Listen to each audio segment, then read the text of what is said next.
کہ ہم متقین کے امام بن جائیں، یعنی ان متقین میں سے بھی سب سے آگے ہو تقوی میں. للمتقین اماما، یعنی ہمیں ہدایت کا امام بنا، لوگوں کو ہم سے ہدایت حاصل ہو، گمراہی کا امام نہ بنے. کیونکہ اللہ سبحانہ تعالیٰ نے خوش بخت لوگوں کے بارے میں فرمایا سورۃ الانبیاء میں، وَجَعَلْنَاهُمْ أَئِمَّةً يَهْدُونَ بِأَمْرِنَا وَأَوْحَيْنَا إِلَيْهِمْ فِعْلَ الْخَيْرَاتِ وَإِقَامَ الصَّلَاةِ وَإِيتَاءَ الزَّكَاةِ وَكَانُوا لَنَا عَابِدِينَ.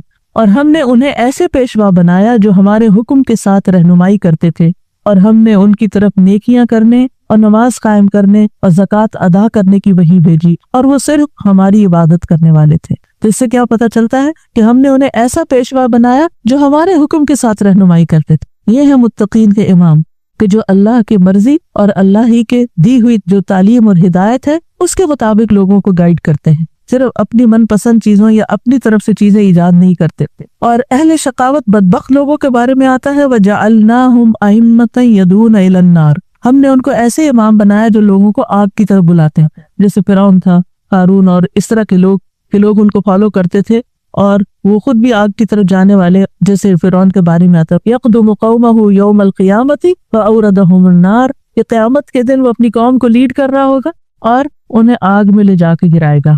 تو اس لیے بہت ضروری ہے کہ ہم خیر میں اچھا نمونہ بنے. اور ویسے بھی آپ دیکھیں کہ انسان کے امپریشنز ہوتے ہیں، انسان جو کچھ کرتا ہے، اچھا کرتا ہے یا برا کرتا ہے، اس کے آثار ہوتے ہیں. یعنی آپ اچھا کرتے ہیں اور آپ کو دیکھ کے جتنے لوگ خاموشی سے اچھا کر لیتے ہیں وہ سارے آپ کے آثار ہو گئے، اور ان سب کی نیکی آپ کی نیکی میں جمع ہو گئی. اور آپ کو دیکھ کر اگر کوئی شخص غلط ٹرینڈ اختیار کرتا ہے تو اس کی قباحت بھی آپ کے پلے میں پڑ گئی. تو متقین کا امام بننے کے لیے یاد رکھیے دو چیزیں بڑی اہم ہیں، ایک ہے صبر اور دوسرے ہے یقین.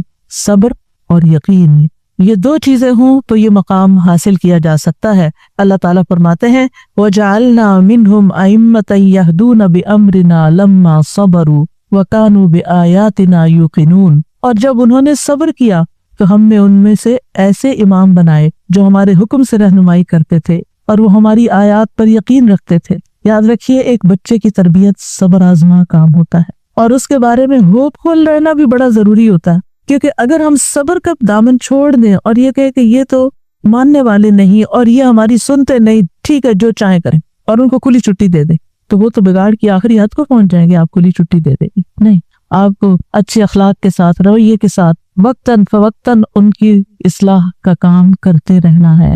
اور یہ صبر آزما کام ہے. یعنی بعض اوقات آپ کا دل اندر سے کٹ رہا ہوگا، آپ شدید غصے کا شکار ہوں گے، شدید نفرت کا شکار ہوں گے ان کے کسی غلط کام پر، لیکن آپ اس کا ایسا اظہار نہیں کریں گے کہ جس سے وہ ہمیشہ کے لیے آپ کو خیر بات کہہ کے چلے جائیں اور آپ سے کٹ جائیں. کیونکہ آپ دیکھیں بہت سے بچے ایسے ہوتے ہیں جو ماں باپ کی نیگنگ سے اور ماں باپ کی بد اخلاقی اور بدسلوکی سے پھر وہ ہمیشہ کے لیے ان کو چھوڑ ہی جاتے ہیں. تو ایسا کوئی طریقہ اختیار نہیں کرنا کہ جس سے وہ دور ہوں، بلکہ محبت کے ساتھ. یعنی اگر ان کے اندر آپ دیکھتے ہیں کچھ چیزیں ایسی ہیں جو درست نہیں، تو محبت کے ساتھ اور صبر کے ساتھ دعائیں کرتے کرتے ان کی اصلاح کرتے جائیں. ہو سکتا ہے آپ اپنی زندگی میں نہ دیکھیں وہ دن جس کو آپ دیکھنا چاہتے ہیں، لیکن مرنے کے بعد آپ کو ان کی دعائیں پہنچ رہی ہیں، آپ کی وہ محنت ضائع نہیں جائے گی.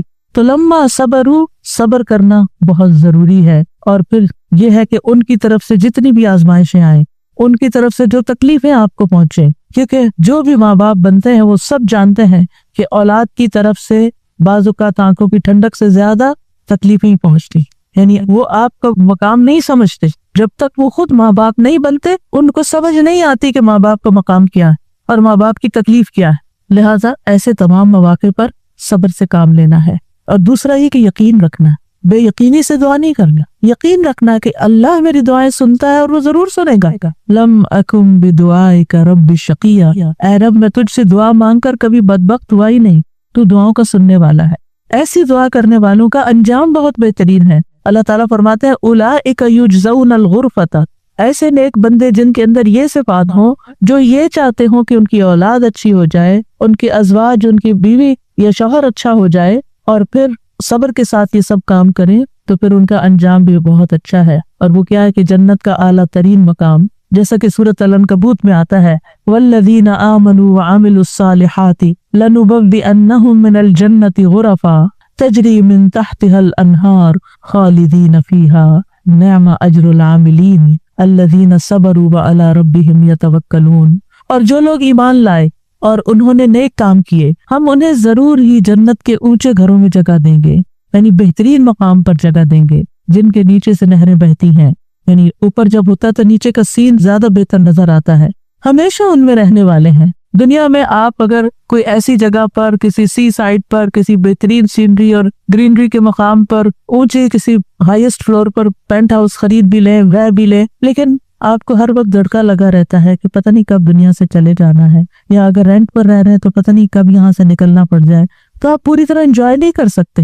یعنی انسان جتنا بھی چاہے دنیا میں کمپلیٹ انجوائمنٹ ہے ہی نہیں، کیونکہ اس کے ساتھ کئی مسائل اور کئی مشکلات ہوتی ہیں، لیکن آخرت میں بلند ترین مقامات میں فرمایا خالدین فیہا، وہ اس میں ہمیشہ رہیں گے، نکلنے کا، اس کو چھوڑنے کا، اس کے خراب ہونے کا، اس کی مینٹیننس کا کوئی فکر ہی نہیں ہے، صرف انجوائمنٹ ہی ہے۔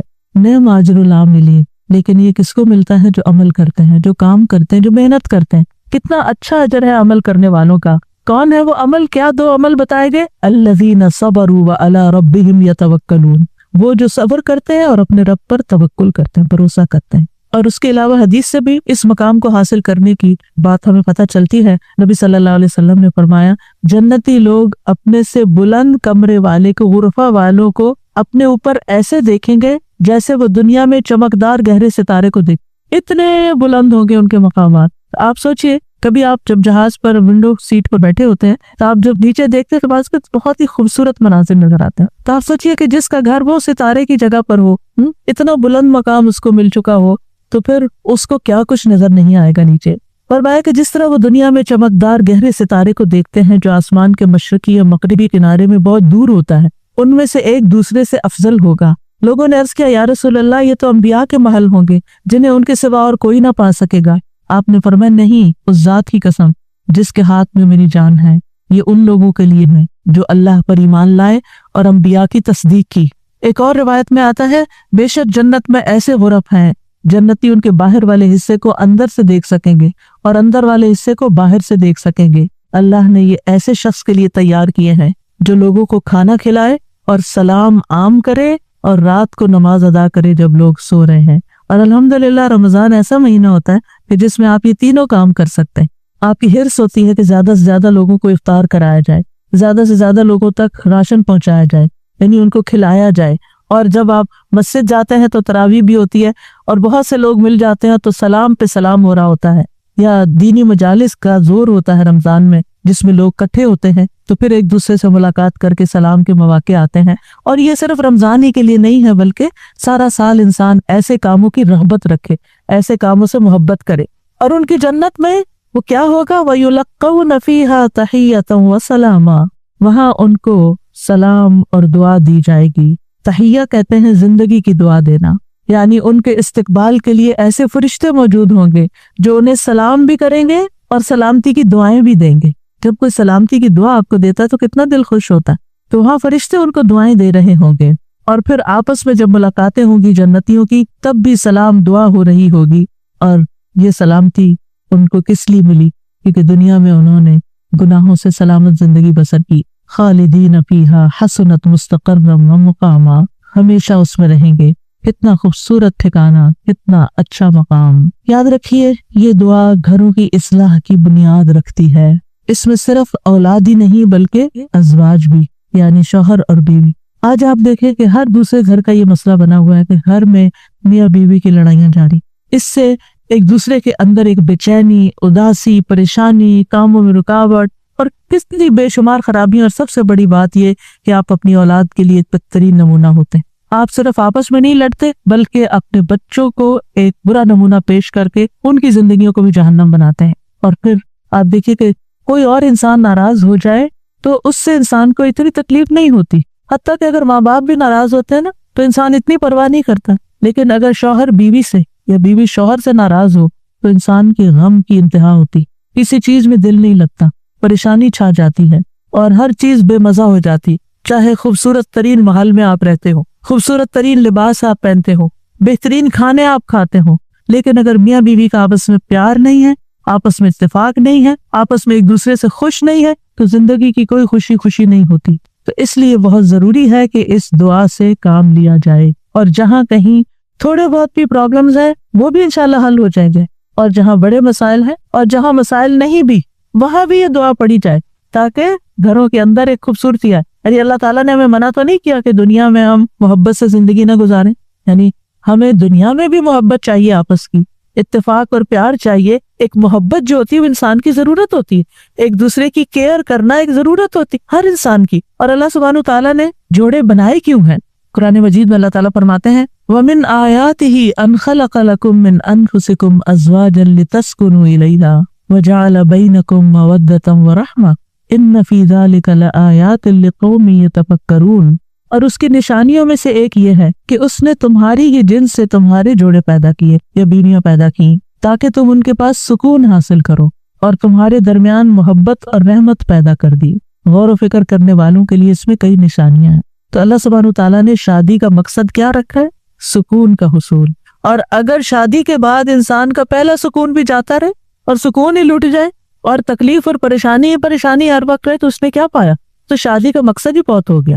ٹھیک ہے، شادی کے اور بھی کئی مقاصد ہو سکتے ہیں، لیکن سب سے بنیادی اور اول مقصد اللہ تعالیٰ نے کیا رکھا ہے اس رشتے کے اندر؟ ایک دوسرے سے سکون، مودت اور رحمت، ایک دوسرے سے محبت بھی کریں اور ایک دوسرے پر رحم بھی کریں، ایک دوسرے کی کیئر کریں، ایک دوسرے کا خیال رکھیں، ایک دوسرے کی ضرورت کو پہچانیں۔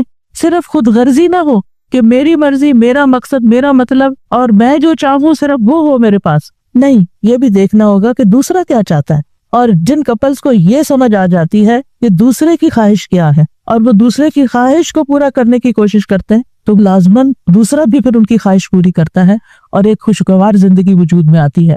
اسی طرح اللہ تعالیٰ نے سورۃ النحل میں بھی فرمایا وَاللَّهُ جَعَلَ لَكُم مِّنْ أَنفُسِكُمْ أَزْوَاجًا وَجَعَلَ لَكُم مِّنْ أَزْوَاجِكُمْ بَنِينَ وَحَفَدَةً وَرَزَقَكُم مِّنَ الطَّيِّبَاتِ أَفَبِالْبَاطِلِ يُؤْمِنُونَ وَبِنِعْمَةِ اللَّهِ هُمْ يَكْفُرُونَ۔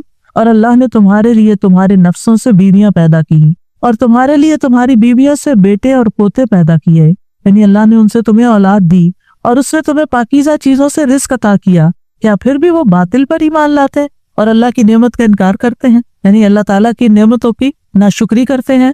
تو یاد رکھیے کہ گھروں کی اصلاح کا انحصار ازواج کی اصلاح پر ہے، آپس کے اتفاق پر ہے، اور اولاد کی اصلاح سے پہلے ازواج کی اصلاح کی بات ہے۔ ابن علام کہتے ہیں کہ یہ دعا یعنی ازواج کے بارے میں شروع ہوتی ہے، کیونکہ اگر ازواج کی اصلاح ہو تو اولاد کی اصلاح ہوتی ہے، یعنی شوہر یا بیوی کی اصلاح ہو جائے، وہ ایک دوسرے کے لیے آنکھوں کی ٹھنڈک ہو تو اولاد خود بخود آنکھوں کی ٹھنڈک ہوتی چلی جائے گی۔ اور آنکھوں کی ٹھنڈک سے مراد یہ نہیں ہے صرف کہ ایک شوہر اپنی بیوی کو زیادہ خوبصورت دیکھے یا تندرست دیکھے، بلکہ اس حال میں دیکھے کہ وہ اللہ کی فرما بردار ہو، کیونکہ ایک حدیث میں آتا ہے کہ دنیا متاع اور دنیا کی سب سے بہترین متاع نیک بیوی ہے، یعنی دنیا میں جتنی بھی نعمتیں ہیں ان میں سے سب سے بڑی نعمت ایک مرد کے لیے کیا ہے؟ ایک نیک بیوی ہے، ایک اچھی بیوی ہے۔ اور نیکی صرف نماز روزے کا نام نہیں ہوتی، نیکی اچھے اخلاق کا نام ہوتی ہے۔ ایک اور حدیث میں آتا ہے نا کہ جب ایک عورت 5 وقت کی نماز پڑھے، رمضان کے روزے رکھے اور اپنے شوہر کی اطاعت کرے، جب وہ اس کو دیکھے، اس کو خوش کر دے، تو وہ جنت کے جس دروازے سے چاہے داخل ہو جائے۔ یعنی اس تعلق کی بہتری اور خوبصورتی کا اتنا زیادہ اہتمام کیا گیا ہے۔ اور پھر آپ دیکھیں کہ متقین کا امام بننے کے لیے انسان کو پہلے گھر میں اچھا امام بننے کی ضرورت، یعنی گھر سے باہر آپ اسی صورت میں اچھے امام بن سکتے ہیں جب آپ گھر کے اندر خوبصورتی لاتے ہیں اور اس کے لیے کوشش بھی کرتے ہیں۔ دیکھیے کچھ رشتے ہمیں اللہ کی طرف سے بنے بنائے مل جاتے ہیں، جیسے ماں باپ کا رشتہ ہے، ماں باپ سے آپ کو انکنڈیشنل لو ملتا ہے، آپ اچھا کریں، آپ برا کریں، آپ ان کو خوش کریں، آپ ان کو ستائیں، آپ ان کے قریب ہوں، آپ ان سے دور ہوں، وہ آپ سے محبت کرتے ہی نہیں گے۔ آپ زندہ ہوں، آپ مر جائیں، ہر صورت میں محبت کرتے ہیں۔ آپ نے دیکھا ان ماؤں کو جن کا کوئی بچہ فوت ہو جائے تو وہ زندہ کو بھول کے اسی کو یاد کرتی رہتے ہیں جو چلا گیا ہے، قریب ہو تب بھی محبت کرتے ہیں، دور ہو تب بھی محبت کرتے ہیں۔ ماں باپ کی محبت انکنڈیشنل، لیکن ازواج کی محبت کنڈیشنل ہوتی ہے۔ اگر آپ اچھے اخلاق کا مظاہرہ کریں گے، اچھے انسان بن کر رہیں گے تو آپ کی محبت بڑھتی جائے گی، لیکن اگر آپ اپنے اخلاق کو کھو دیں گے تو پھر اس محبت میں کمی آنی شروع ہو جائے گی۔ تو کچھ رشتے بنے بنائے ہوتے ہیں اور کچھ کو بنانا پڑتا ہے، ان کی مینٹیننس کرنی پڑتی ہے۔ یاد رکھیے شادی جو ہے یہ انبیاء کا طریقہ ہے، نیک لوگوں کا طریقہ ہے، ہمارے دین کا شعار ہے۔ نکاح جو ہے وہ نصف ایمان ہے، یعنی ہمارے دین میں کرسچینٹی کی طرح یہ نہیں ہے کہ آپ شادی نہیں کریں، آپ نن بن جائیں، آپ فقیر بن جائیں اور آپ زیادہ نیک ہیں. نہیں، آپ شادی کر کے زیادہ نیکی کما سکتے ہیں. یعنی اسلام جو ہے وہ فطری ضروریات کو مد نظر رکھتا ہے. اللہ تعالیٰ فرماتے ہیں یقیناً آپ سے پہلے بھی ہم نے کئی رسولوں کو بھیجا اور ہم نے ان کے لیے بیویاں اور اولاد بنائی. یعنی پیغمبر بھی بیویوں والے اور اولادوں والے تھے. نبی صلی اللہ علیہ وسلم نے فرمایا نکاح میری سنت ہے، بس جو میری سنت پر عمل نہیں کرتا وہ مجھ سے نہیں. تم لوگ شادی کیا کرو. یعنی شادی کرنا بھی ایک نیکی کا کام ہے، عبادت ہے، کیونکہ میں تمہاری تعداد کی بنا پر سابقہ امتوں سے کثرت تعداد میں مقابلہ کروں گا. ایک اور روایت سے پتہ چلتا ہے کہ شادی نہ کرنے والا نبی صلی اللہ علیہ وسلم کے طریقے سے منہ موڑنے والا ہے. آپ کو یاد ہوگا کہ وہ 3 صحابہ جو نبی صلی اللہ علیہ وسلم کی ایبسنس میں حضرت عائشہ کے پاس پوچھنے گئے تھے کہ آپ کے اعمال کیا ہیں، تو جب انہوں نے بتایا تھا ان کا وہ تو اللہ کے نبی ہیں، تو اس لیے ایک نے کہا میں کبھی گوشت نہیں کھاؤں گا، دوسرے نے کہا میں کبھی رات کو نہیں سوؤں گا، تیسرے نے کہا میں کبھی شادی نہیں کروں گا. تو نبی صلی اللہ علیہ وسلم کو جب یہ باتیں پتہ چلی تو آپ نے اللہ تعالیٰ کی حمد و ثنا کی اور فرمایا ان لوگوں کو کیا ہو گیا ہے جنہوں نے ایسی اور ایسی باتیں کہی ہیں. میں رات میں نوافل بھی پڑھتا ہوں، سوتا بھی ہوں، نفلی روزہ رکھتا ہوں اور چھوڑ بھی دیتا ہوں، نکاح بھی کرتا ہوں، بس جو شخص میرے طریقے سے منہ موڑے گا وہ مجھ سے نہیں، یعنی وہ میری امت میں سے نہیں ہے جو میرے اس طریقے کو پسند نہ کرے. اللہ سبحانہ وتعالیٰ نے خود نکاح کی رغبت دلائی ہے. وَأَنكِحُوا الْأَيَامَ مِنكُمْ وَالصَّالِحِينَ مِنْ عِبَادِكُمْ وَإِمَائِكُمْ، اور اپنے میں سے بے نکاح مردوں اور عورتوں کا نکاح کر دو، اور اپنے غلاموں اور اپنی لونڈیوں میں سے جو نیک ہیں ان کا بھی. نکاح میں دیر کیوں کرتے ہیں عام طور پر؟ کہ ابھی بچے کچھ کماتے نہیں ہیں. فرمایا اگر وہ محتاج ہوں گے اللہ ان کو اپنے فضل سے غنی کر دے گا، اور اللہ وسعت والا اور سب کچھ جاننے والا ہے. اور پھر شادی ویسے بھی آپ دیکھیں نگاہ کی حفاظت کا ذریعہ ہے، شرمگاہ کی حفاظت کا ذریعہ ہے، نصف دین مکمل کرنے کا ذریعہ ہے. حدیث میں آتا ہے جب کوئی شخص نکاح کر لیتا ہے تو اپنا آدھا دین مکمل کر لیتا ہے، لہذا چاہیے کہ باقی آدھے دین کے بارے میں اللہ سے ڈرتا رہے. پھر آپ دیکھیے کہ صرف دنیا میں نہیں، آخرت میں جنت میں بھی پاکیزہ جوڑے ہوں گے. وَلَهُمْ فِيهَا أَزْوَاجٌ مُطَهَّرَةٌ، پاکیزہ بیویاں ہوں گی. اہل جنت سے کہا جائے گا ادخلوا الجنت انتم وازواجکم تحبرون، تم اور تمہاری بیویاں جنت میں داخل ہو جاؤ، تم خوش رکھے جاؤ گے. فرشتے اہل ایمان اور ان کی بیویوں اور بچوں کے لیے دعائیں کرتے ہیں. کیا کہتے ہیں؟ ربنا وادخلہم جنات عدن التی وعدتہم ومن صلح من آبائہم وازواجہم وذریاتہم انک انت العزیز الحکیم. اے ہمارے رب، اور انہیں ہمیشگی کے باغات میں داخل کر جن کا تو نے ان سے وعدہ کیا تھا، اور ان کے آباء و اجداد اور ان کی بیویوں اور ان کی اولادوں میں سے جو نیک ہوئے ان کو بھی جنت میں داخل کر. یعنی یہ فرشتے اہل ایمان کے لیے دعا کرتے ہیں. اور جنت میں کوئی بھی کمارا نہیں ہوگا، یعنی جن لوگوں کی دنیا میں شادی نہیں ہوئی ان کو بھی اللہ تعالیٰ جوڑے عطا کرے گا، اور جن کے شوہر پہلے فوت ہو گئے یا بیوی فوت ہو گئی، یا ایک نیک تھا اور ایک جنت میں نہیں گیا دوسرا جہنم میں چلا گیا، تو ان کو بھی اللہ تعالیٰ وہاں جوڑے عطا کرے گا. اور کوئی بھی ایسا نہیں ہوگا کہ جو تنہائی کا شکار ہو، آئسولیشن کا شکار ہو، کیونکہ انسان کی زندگی میں اگر کمپینین ہوتا ہے تو انسان کے لیے سکون کا باعث ہوتا ہے. اور خاص طور پر اگر نیک بیوی ہو. قرآن مجید میں آتا ہے فالصالحات قانتات، نیک عورتیں وہ ہیں جو شوہروں کی فرما بردار ہوں، ان کی بات ماننے والی ہوں، اور ان کی عدم موجودگی میں اللہ کی حفاظت میں ان کے حقوق کی حفاظت کرنے والی، یعنی اپنی جان اور مال کی حفاظت کریں جب شوہر نہ بھی موجود ہوں. پھر ہمیں یہ کہا گیا کہ پاک دامن عورت سے شادی کی جائے. اور عورت سے شادی کا معیار کیا رکھا گیا؟ نبی صلی اللہ علیہ وسلم نے فرمایا عورت سے 4 چیزوں کی وجہ سے نکاح کیا جاتا ہے: اس کے مال و دولت کی وجہ سے، یا اس کے حسب نسب کی وجہ سے، یا اس کی خوبصورتی کی وجہ سے، یا اس کی دینداری کی وجہ سے. تیرے ہاتھ خاک آلود ہوں، دیندار عورت سے شادی کر کے کامیابی حاصل کرو، کیونکہ اگر دین والی تمہارے گھر میں آئے گی تو وہ اللہ سے ڈرنے والی ہوگی، اس کا اخلاق اچھا ہوگا، اس کے اندر بگاڑ نہیں ہوگا. تمہیں اس کو بار بار نماز کی پابندی کے لیے نہیں کہنا پڑے گا، اس کو نیکی کی طرف لانے کے لیے بہت ایفرٹ نہیں کرنی پڑے گی. اور پھر آپ دیکھیں کہ ایک ماں کے اوپر انحصار ہوتا ہے کہ بچوں کی کیا تربیت کرتی ہے، کیونکہ تربیت اولاد باپ کا حصہ کم ہوتا ہے، ماں کا حصہ زیادہ ہوتا ہے. اگر ایک بچہ اپنی ماں کو نیک دیکھتا ہے تو اس کے اندر ایک نیکی کی محبت پیدا ہوتی ہے.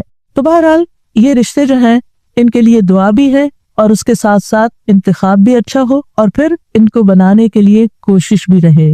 اللہ تعالیٰ مردوں کو حکم دیتے ہیں وَعَاشِرُوهُنَّ بِالْمَعْرُوفِ، عورتوں کے ساتھ بھلے طریقے سے زندگی بسر کرو، یعنی ان کے حقوق ادا کرو، اور ایک دوسرے سے محبت کرنا جو ہے یہ بھی دین کا حصہ ہے.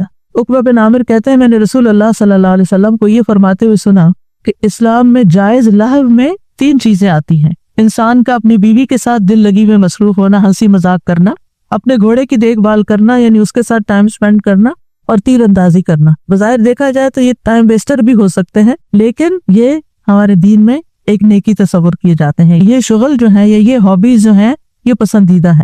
پھر یہ ہے کہ شوہر اور بیوی کو ایک دوسرے کا حق ادا کرنا ہے، کیونکہ یہ حقوق اللہ نے ایک دوسرے کے ذمے رکھے ہیں اور اللہ تعالیٰ قیامت کے دن پوچھے گا. بعض اوقات ایک بیوی یہ کہتی ہے کہ میں شوہر کا حق نہیں دیتی کیونکہ وہ بھی میری فلاں بات نہیں مانتا، یا شوہر یہ کہتا ہے میں بیوی کا حق نہیں دیتا کیونکہ میری وہ فلاں بات نہیں مانتی.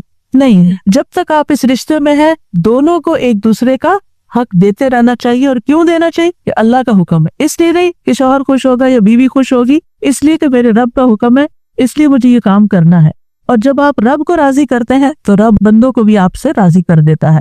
پھر اسی طرح یہ ہے کہ ایک دوسرے سے اچھے اخلاق کے ساتھ پیش آنا. نبی صلی اللہ علیہ وسلم نے فرمایا ایمان کے لحاظ سے کامل مومن وہ ہے جو اخلاق میں سب سے اچھا ہے، اور تم میں سے بہتر شخص وہ ہے جو اپنے گھر والوں کے لیے اچھا ہے، اور ایک روایت میں بیویوں کے لیے اچھا ہے. اس میں آپ دیکھیے کہ لوگ گھر سے باہر تو ہر ایک سے بڑا اچھا اخلاق رکھتے ہیں، لیکن گھر میں منہ بنا کے رکھتے ہیں، تو یہ اچھے اخلاق کی علامت نہیں. اللہ تعالیٰ نے جو کرائیٹیریا دیا ہے وہ کیا ہے کہ سب سے اچھا وہ ہے جس کا گھر میں اخلاق اچھا ہے. پھر اسی طرح یہ ہے کہ بدزبانی نہیں کرنی چاہیے. پھر بیوی کے ذمہ ہے کہ شوہر کی بات ماننے کے علاوہ شوہر کے مال اور اولاد کی حفاظت کرنے والی ہو، ان کو ضائع نہ کرے، صابر و شاکر ہو. شوہر کی ذمہ داری کیا ہے کہ گھر والوں پر خوشی سے خرچ کرے. اور نبی صلی اللہ علیہ وسلم نے فرمایا جو شخص اپنے اوپر خرچ کرتا ہے تاکہ وہ اس کے ذریعے لوگوں سے مانگنے سے بچے، وہ اس کے لیے صدقہ ہے. یعنی آپ اپنی پرسنل نیڈز کے لیے سپینڈ کرتے ہیں، یہ بھی صدقہ ہے. جو شخص اپنی بیوی اور بچوں اور اپنے گھر والوں پہ خرچ کرتا ہے وہ بھی صدقہ شمار ہو جاتا ہے. یعنی شوہر کے نامہ اعمال میں وہ نیکی لکھی جاتی ہے کہ یہ اپنی بیوی پر بچوں پر خرچ کرنے والا ہے. پھر اسی طرح اچھے گزران کا اصول کیا ہے کہ ایک دوسرے کی اچھی عادتوں پر نظر رکھی جائے اور بری عادتوں کو اگنور کیا جائے. اگر ہم نے یہ ایکویشن بدلی کہ بری عادتوں کو ہر وقت ہائی لائٹ کیا، تم یہ نہیں کرتی، تم یہ نہیں کرتے، تم یہ نہیں کرتی، تم یہ نہیں کرتے، تو پھر زندگی جہنم بن سکتی ہے. کیونکہ ہر وقت اگر انسان اسی میں کوڑتا رہے کہ اس شخص میں کیا خرابی ہے، کیا نہیں ہے، کیا کون سی برائی ہے، کون سی غلط عادت ہے، اور اسی پر لڑائی جھگڑا کرتا رہے، تو زندگی میں انجوائمنٹ نہیں رہتی. بلکہ اس کے برعکس نبی صلی اللہ علیہ وسلم نے یہ فرمایا کوئی مومن شخص کسی مومن عورت سے بغض نہ رکھتا، یعنی بیوی سے نفرت نہیں کرنی چاہیے. اگر عورت کی ایک عادت ناپسند ہوگی تو کوئی دوسری عادت پسند ہوگی. تو کیا مطلب ہے کہ ناپسند بات کو چھوڑو، جو پسندیدہ ہے اس پر نظر رکھو.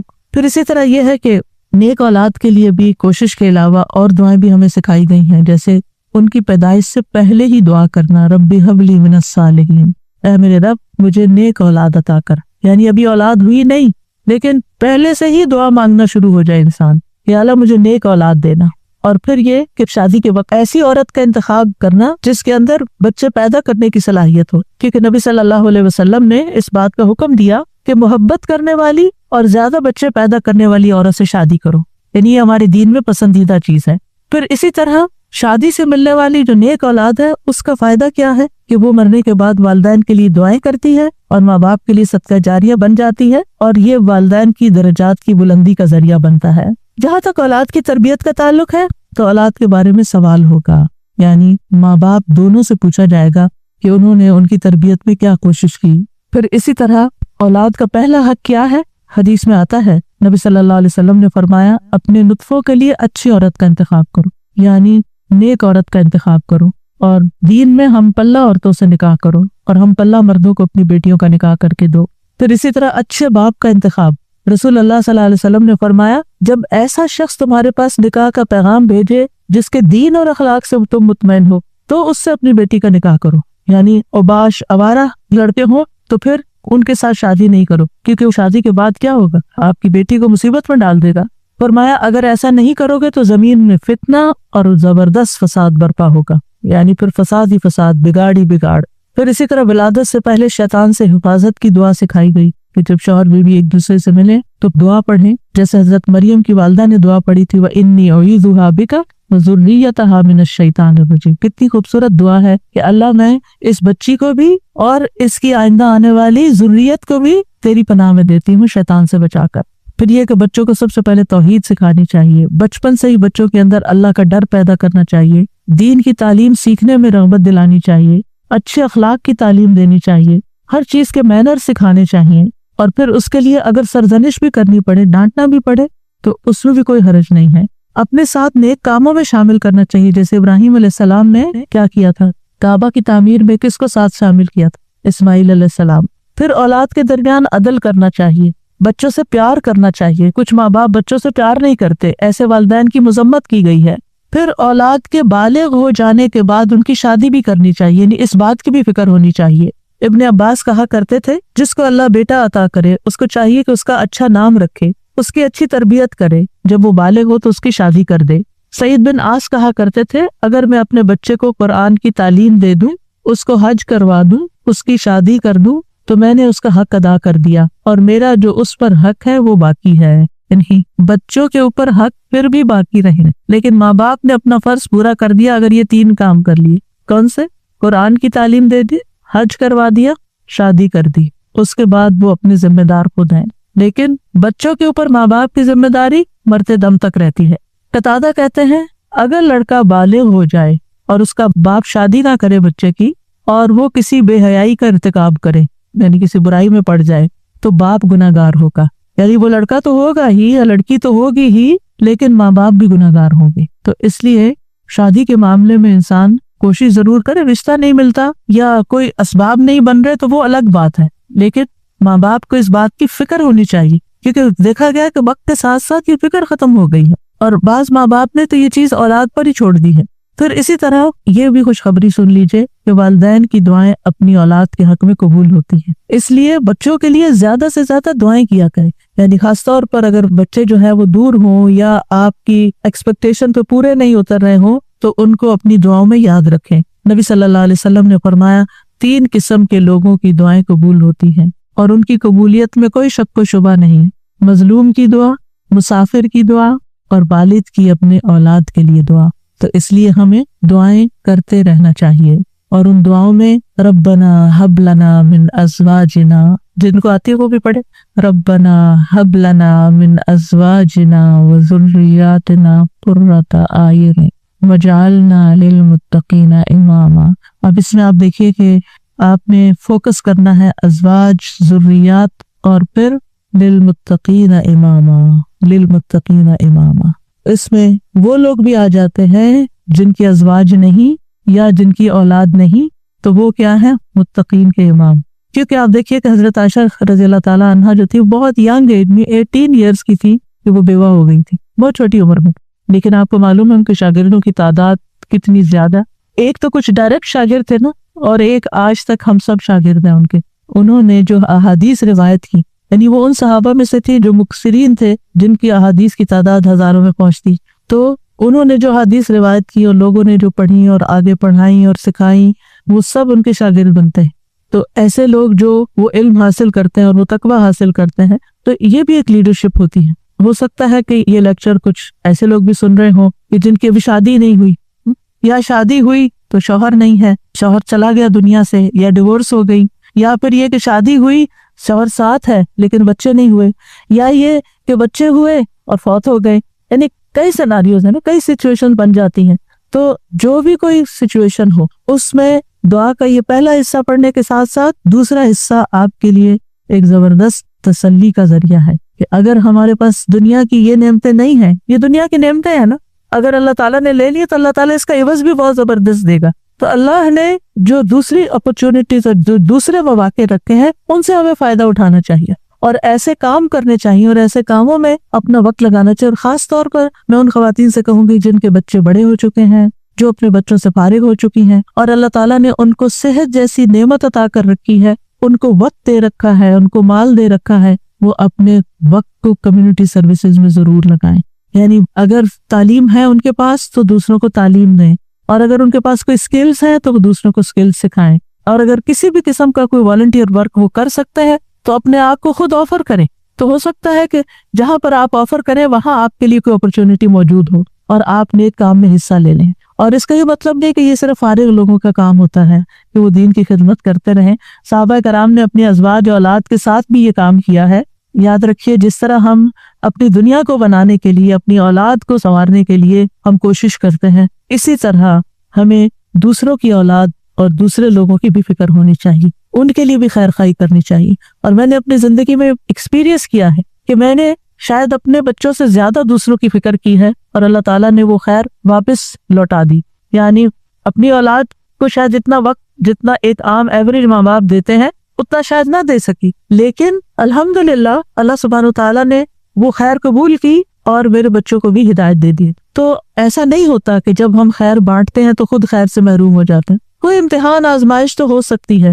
ہمیشہ نوح علیہ السلام کی مثال یاد رکھیے کہ وہ ایک باپ تھے جنہوں نے سارے بچوں کی ایکولی تربیت کی، لیکن ایک بچہ نہیں مانا. بعض اوقات ایسا ہوتا ہے کہ آپ اپنا تن من دھن لگا دیتے ہیں لیکن کوئی ایک بچہ نہیں مانتا، تو پھر اپنے آپ کو گلٹ میں نہ رکھیں، اپنے آپ کو ہر وقت پریشانی میں نہ رکھے کہ میں نے کمی کی ہے، میری طرف سے کوئی کوتاہی ہے، کیونکہ آہستہ آہستہ شیطان اس کو وسوسے ڈالتا ہے کہ دیکھا نا تم دوسروں کی فکر کرتی رہی اور تمہاری اولاد بگڑ گئی. نہیں، اب ہم کیا نوح علیہ السلام کو یہ کہیں گے کہ وہ دن اور رات، آپ سورۃ نوح پڑھیں، دن میں بھی تبلیغ کی، رات میں بھی کی، چپکے سے بھی کی، اوپنلی بھی کی، دن اور رات یہ سارے کام کیے، تو کوئی ان کو کہے آپ لگے رہے نا لوگوں میں اس لیے آپ کا یہ بچہ بگڑ گیا، کیا ہم یہ کہہ سکتے ہیں؟ نعوذ باللہ، ہرگز نہیں کہہ سکتے، استغفر اللہ، کبھی بھی نہیں کہہ سکتے، معاذ اللہ. کیونکہ ہم کسی پیغمبر کے بارے میں یہ سوچ بھی نہیں سکتے کہ انہوں نے اپنی اولاد کے لیے کوئی کوتاہی کی. لیکن یہ اللہ کی حکمت ہے نا، اور تقدیر کا ہم پڑھ چکے ہیں، یہ اللہ کی تقدیر میں ہوتا ہے. ٹھیک ہے، ایک ناقابل برداشت بات ہوتی، لیکن پھر بھی میں نے اپنے استاد سے بہت پہلے ایک بات سنی تو اس کو میں نے پلے باندھ لیا.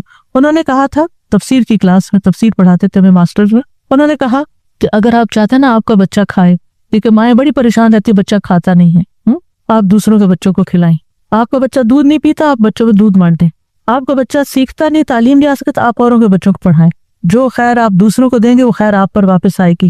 ان احسنتم احسنتم لانفسکم، یہ نہیں ہو سکتا کہ آپ دوسروں کے لیے بھلا کریں اور اللہ تعالیٰ آپ کو چھوڑ دے. ان تنصروا اللہ ینصرکم ویثبت اقدامکم، دین کی مدد کرنا اللہ کی مدد حاصل کرنے کا ذریعہ اور ثابت قدمی کا، دین پر ثابت قدمی کا. کیونکہ آپ دیکھیے اگر آپ پاور ہاؤس سے اپنے گھر کی بجلی کا کنیکشن کاٹ دیتے ہیں تو کیا ہوتا ہے؟ آپ کا گھر اندھیرے میں چلا جاتا ہے. قرآن سے، قرآن والوں سے، قرآن کی مجالس سے اگر آپ اپنے آپ کو یہ کہہ کے پیچھے کر لیتے ہیں کہ میں اپنے بچوں کی تربیت کر رہی ہوں، تو یہ ایک دھوکہ ہوگا، کیونکہ ایسے بچوں کی تربیت نہیں ہوتی. اگر آپ کا دل خالی ہے اور آپ کے اندر ایمان بھرا ہوا نہیں ہے، اگر آپ کے اندر یقین نہیں ہے، اگر آپ ایک اچھے رول ماڈل نہیں ہیں، اور یہ ساری چیزیں آپ کو قرآن سے جڑے رہنے سے ملتی ہیں، قرآن والوں سے جڑے رہنے سے ملتی ہیں، تو پھر آپ اپنے بچے کی تربیت خالی خولی کہاں سے کریں گے؟ آپ 24 گھنٹے بھی اپنے بچے پہ اینک لگا کے رکھے نا کہ میں اس پہ توجہ کر رہی ہوں، ہدایت پھر بھی اللہ نے دینی ہے. لیکن جب آپ اللہ کا کام کریں گے تو انشاءاللہ اللہ تعالیٰ آپ کے بچوں کو ضرور ہدایت دے، وہ آپ کو تنہا نہیں چھوڑے گا. اور اگر پھر بھی ان کو ہدایت نہیں ملتی تو معلوم نہیں اللہ کی کیا حکمت ہے جو ہمیں نہیں پتا. ہمیں نہیں پتا، ہو سکتا ہے کسی ایک بچے کی تکلیف ہمارے اللہ کے ساتھ جڑے رہنے کا ذریعہ بن جائے. بعض اوقات ایسا ہوتا ہے نا کہ ساری نعمتیں ملی ہوتی ہیں، سارے بچے بہت آؤٹ اسٹینڈنگ ہوتے ہیں، ایک بچہ پڑھ کے ہی نہیں دیتا. میری اپنی ایک رشتے دار ہے، ماشاءاللہ 6 بچے ان کے، 5 ڈاکٹر ہیں، ایک نہیں بنی. تو اب اللہ کی مرضی نا، باپ بھی ڈاکٹر، سارا گھرانہ ڈاکٹرز کا، لیکن جو نہیں بنی اب وہ سارا وقت اپنے آپ کو کوسے، شاید میں نے اس کی تربیت میں کوئی کمی کی، شاید میں نے اس کو صحیح سے نہیں پڑھا. نہیں بھائی، اس کی نہیں تھی دلچسپی. ہر کوئی ڈاکٹر نہیں بننا چاہتا، ہر کوئی دین کا عالم نہیں بننا چاہتا، ہر کوئی وہ کام نہیں کرنا چاہتا جو آپ اس کے لیے سجیسٹ کر رہے ہیں. اس کی اپنی ایک سوچ ہے، اس کی اپنی ایک رائے ہے. تو اس میں بچوں کو مارجن بھی دے، اس میں تھوڑی سی آزادی بھی دے اور ان کے لیے خوب دعائیں کریں. کیونکہ جب ہماری زندگی میں کوئی مشکل آ جاتی ہے نا، کوئی آزمائش آ جاتی ہے، تو پھر کیا ہوتا ہے؟ ہم اللہ سے اور قریب ہو جاتے ہیں. بعض اوقات پتہ کیا ہوتا ہے؟ ہم نماز کے ساتھ چند نوافل پڑھ لینا ایکسٹرا، اور چند نفلی روزے رکھ لینا، اور حج کے ساتھ عمرہ بھی کر لیں، پھر ہم اپنے آپ کو کیا سمجھنے لگتے ہیں؟ ہم بہت نیک ہو گئے، ہم نے بہت اچھے کام کر لیے ہیں. لیکن ہوتا کیا ہے کہ ابھی کمی ہوتی ہے کہیں اور ہمیں پتہ نہیں ہوتا. اتنے میں اللہ کی طرف سے کوئی آزمائش آ جاتی ہے، پھر جو ہماری دعاؤں میں رونا ہوتا ہے، اور پھر جو ہماری دعاؤں میں اخلاص ہوتا ہے، اور پھر جو ہماری دعاؤں میں اصرار ہوتا ہے اور تکرار ہوتا ہے اور ہمارا تڑپنا ہوتا ہے، وہ اس سے پہلے نماز، روزہ، حج، زکوٰۃ کسی چیز میں نہیں تھا. ہم آزمائش کے ساتھ جتنے اللہ کی طرف جاتے ہیں، نعمتوں کے ساتھ اتنے نہیں جاتے. یہ مانی ہوئی بات ہے، ہم سب کا تجربہ ہے. تو اس لیے بہت ضروری ہے کہ ہم کوشش کریں اور اس کے ساتھ ساتھ اللہ سے دعا کرتے رہیں، وَجْعَلْنَا لِلْمُتَّقِينَ إِمَامًا، اللہ ہمیں متقی ساتھی دے،